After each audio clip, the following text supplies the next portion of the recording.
ప్రకాశం జిల్లా సింగరాయకొండ హైవేపై రోడ్డు ప్రమాదం చోటు చేసుకుంది. లారీని వెనక నుంచి కావేరీ ట్రావెల్స్ బస్సు ఢీకొంది. ఈ ప్రమాదంలో 5గురికి స్వల్ప గాయాలయ్యాయి. క్షతగాత్రులను అంబులెన్స్లో ఒంగోలు జీజీహెచ్ ఆసుపత్రికి తరలించారు. డ్రైవర్ నిద్రమత్తే ప్రమాదంకు కారణంగా పోలీసులు చెబుతున్నారు.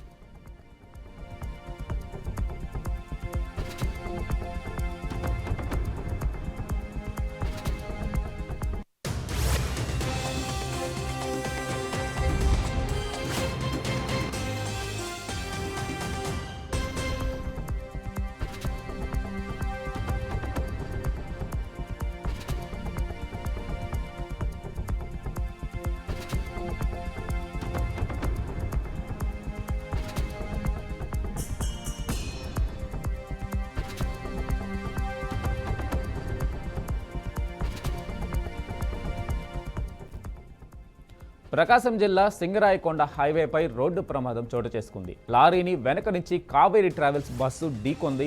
ఈ ప్రమాదంలో 5గురికి స్వల్ప గాయాలయ్యాయి. క్షతగాత్రులను అంబులెన్స్లో ఒంగోలు జీజీహెచ్ ఆసుపత్రికి తరలించగా డ్రైవర్ నిద్రమత్తే ప్రమాదానికి కారణంగా పోలీసులు చెబుతున్నారు.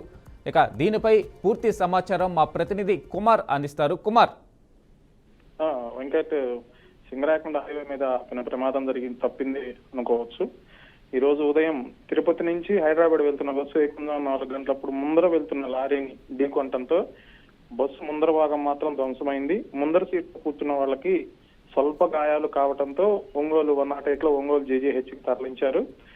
ఈ 5 ప్రయాణికులకు మాత్రమే గాయాలు కావటం, 30 మంది ప్రయాణికులు క్షేమంగా బయటపడటంతో పెను ప్రమాదం తప్పిందంటే అనుకోవచ్చు.